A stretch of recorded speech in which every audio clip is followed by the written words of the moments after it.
Alex met Vanessa when he was 29 years old, and she was 27 after a chance encounter at work. He had just finished his shift driving trains in New York and spotted her on the platform. She was busy reading a book and didn't notice when a thief approached her. Before we continue, please take some time to subscribe to Dailydose, like and share this video with your friends.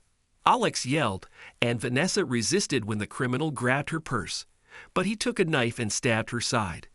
Alex wanted to run and catch him, but he stayed and covered Vanessa's wound instead. He also got on the ambulance with her. She was scared and alone. "If I don't make it, can you call my mother? Tell her all my banking information is saved on my computer. She can keep everything," Vanessa pleaded with Alex, who was still just a stranger to her. But Alex didn't let her continue. "You're going to recover from this. You are young and strong. You can do this," he said vehemently while holding her hand. Luckily, the doctors patched her up and said that she would have a full recovery. Alex visited Vanessa every day at the end of the shift after that, and they got to know each other. They started dating when she was discharged and married a year later, as their dreams aligned perfectly.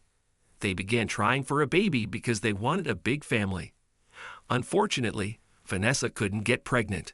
When they visited the OB/GYN, the doctor revealed her past injury would make it almost impossible for her to have children and offered several other options such as surrogacy or adoption if they wanted to start a family. "Darling, I think we have to contemplate these options. There are different ways to have a family. And there's a kid out there without any parents waiting for us," Alex tried to persuade his wife days after their visit to the doctor. "I don't want to talk about that right now," she answered sullenly. She remained detached for several days, but Alex needed her to talk. "Honey, we should go to a therapist. You need some help to heal from this news, and it'll be great for us in the long run," he suggested. Vanessa agreed because she had not dealt with the trauma of the robbery and how it caused her infertility. It seemed to work. She opened up to the therapist and seemed happier. But one day, Vanessa finally came out with the truth.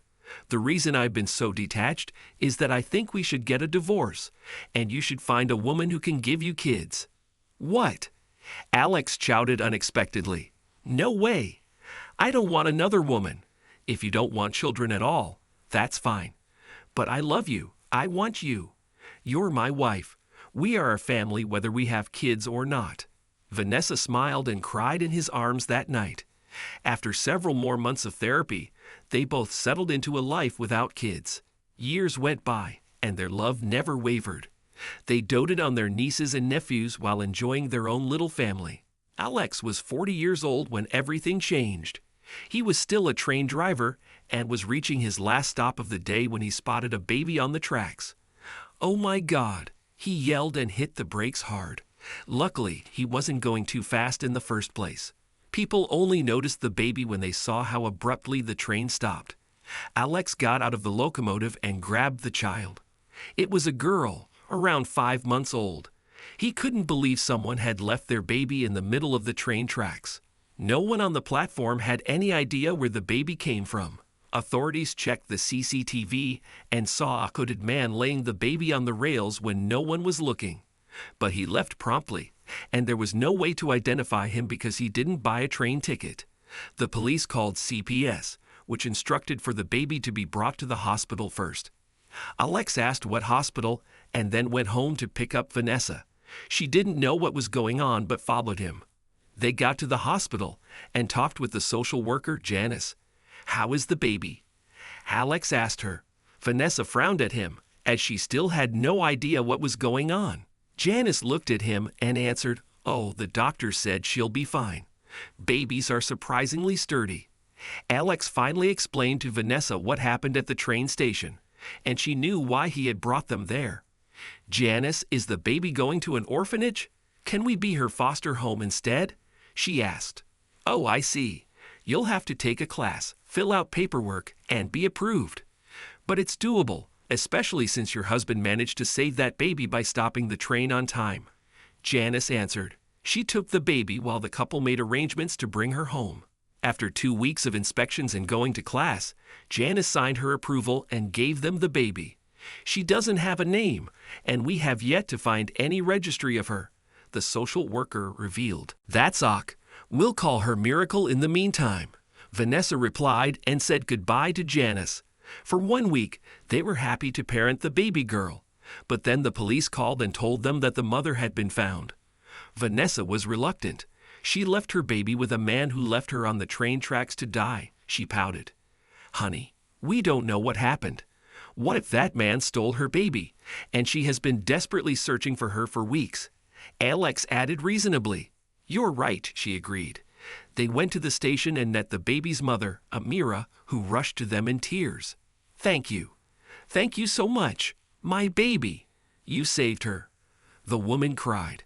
Vanessa handed Miracle over, and the woman sobbed even more while looking at the infant.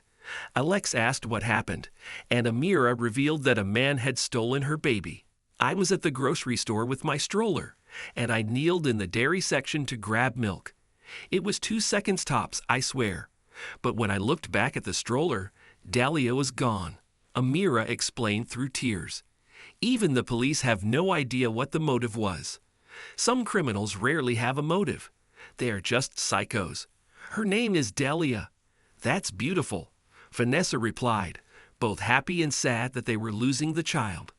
Amira thanked them again for everything they did and left with her baby.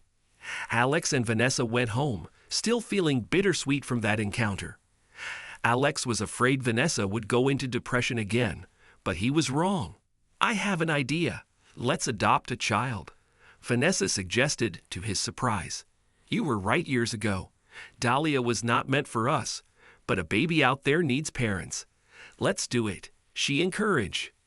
Alex smiled at his wife and agreed wholeheartedly. A year later, Janice introduced them to a 2-month-old girl abandoned at a fire station. They named her Miracle.